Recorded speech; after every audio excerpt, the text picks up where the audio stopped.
Hey guys, this is Jay Calder from JAYONBOXING here with some predictions for the Teofimo Lopez versus Jamaine Ortiz card. And as always, these are just my takes. Of course, your predictions can be left down in the comments section below. I'd love to hear them all.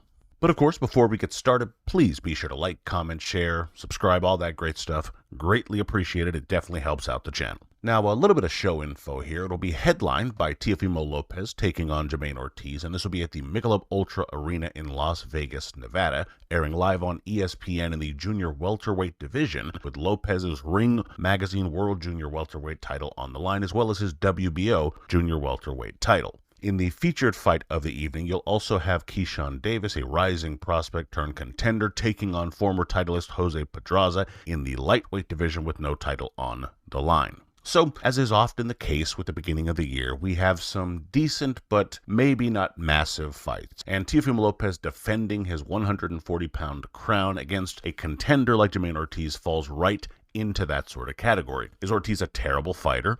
Absolutely not. That said, Lopez is the heavy favorite, and you definitely feel he has bigger fights to make in 2024, provided, of course, he gets the win. On the undercard, as of this recording, we have just one fight announced, which is Davis versus Pedraza, a decent fight as well. Rising Davis taking on the former titleist in Pedraza to kind of see where he's at in his career. A solid fight for sure, considering the circumstance. The odds are fairly wide in that one, and you expect Davis likely wins, but it's a solid fight just to kind of see where he's at and certainly see what kind of rounds he can get in against the guys that have been at that level. So, it's time to pick the winners and perhaps more interestingly, the methods. So let's break these fights down.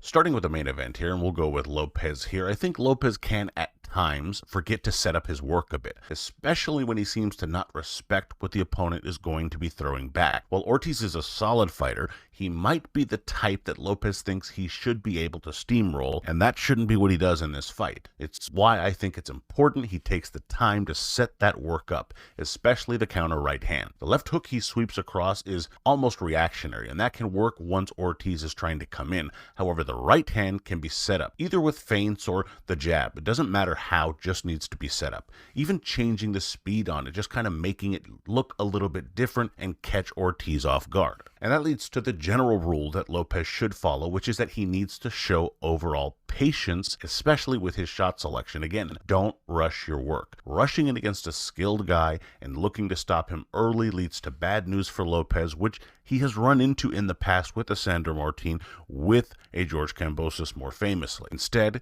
take your time, control things with a jab or feints and just subtle movement that maybe Ortiz isn't always used to facing, and set that work up to score when Ortiz is unsure of what's coming next. Do this more often and he's more susceptible to those shots, and you'll have some success.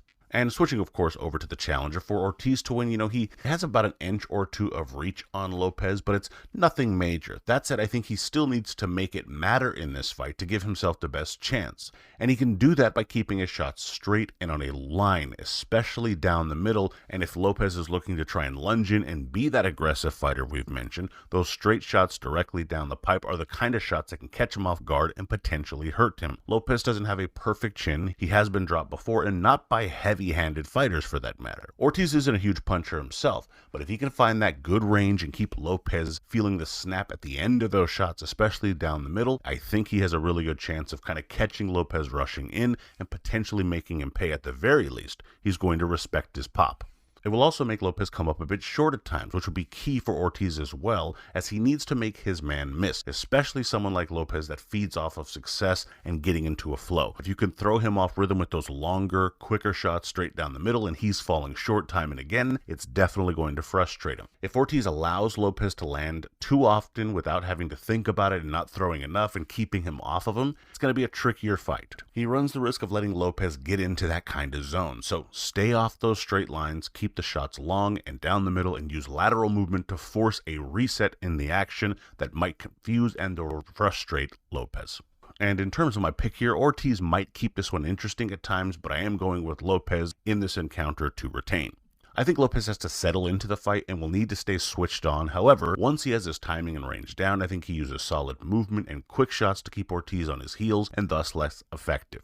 It's not that Ortiz can't fight backing up, but I don't think it's going to favor him once Lopez gets rolling. Lopez will need to avoid the big counters, but I can see Lopez taking over the second half of the fight, especially with straight shots and really getting into the kind of rhythm that allows him to be more creative in the ring, showing off some of those hooks as well and kind of threatening to stop Ortiz. I think Ortiz probably does well enough to see the final bell, but he might get dropped in those kind of middle to late frames and ultimately get a bit more shelled up that allows for Lopez to close strong and win a decision. Winner, Teofimo Lopez via unanimous decision.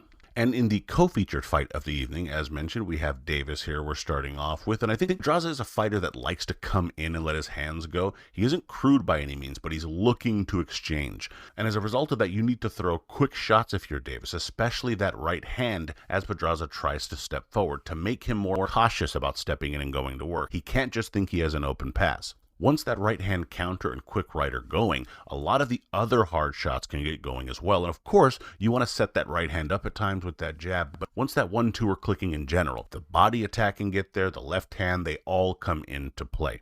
The other way in which you set that right hand up, and a lot of your work in general, is by giving your man different looks. No straight lines. Don't back up straight and don't rush in. You want to make sure that you're being a little bit more nuanced with that approach. So instead, you want to move laterally, use angles, and turn your man. Pedraza can be heavy-footed at times, kind of lumbering at times, especially later in a fight. If you can turn him and walk him into those shots that he can't quite react to as your quicker hands and your quicker feet get you into better positions, you give yourself the best chance to be successful and possibly hurt your man. Now, switching over to Pedraza, Keyshawn likes to take his time and set up his work. He likes to think. He's a smart fighter when he wants to be, but it does take him some time. So he is very heavy on trying to dictate the pace and energy of a contest. Naturally, you need to take that away if you're Pedraza by getting busy early and often. You don't want to be careless or reckless, but instead push him back, make him shell up a bit more, and land heavy blows around the guard. Those kind of hooked shots or even uppercuts at times are certainly going to be what pay off for you, especially initially.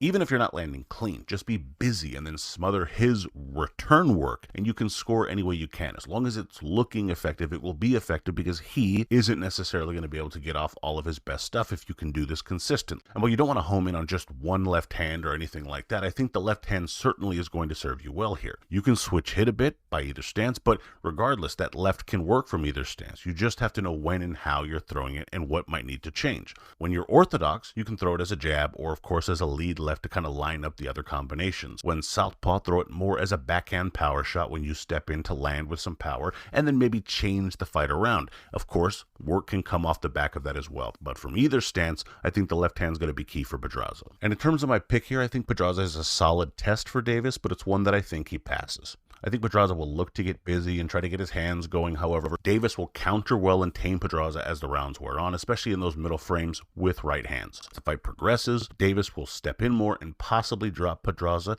However, Pedraza, being a crafty veteran, I think will likely survive to lose a decision. Winner, Keyshawn Davis via unanimous decision.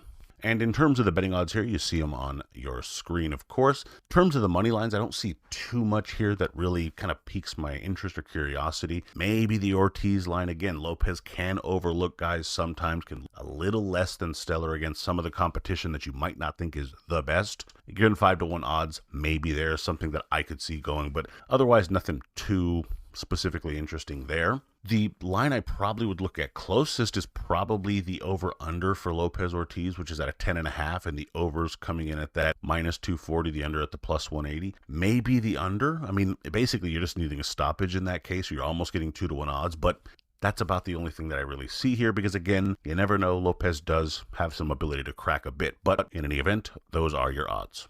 And my prediction record as of this recording is 7-2 with 5 exact. But let me know your thoughts, your bets, your picks, all that good stuff down in the comments. And of course, please be sure to like, comment, share, subscribe, follow, check out all the social media here. And be sure to visit JAYONBOXING.com for schedule, results, betting odds, grades, rankings, and more. And as always, until next time.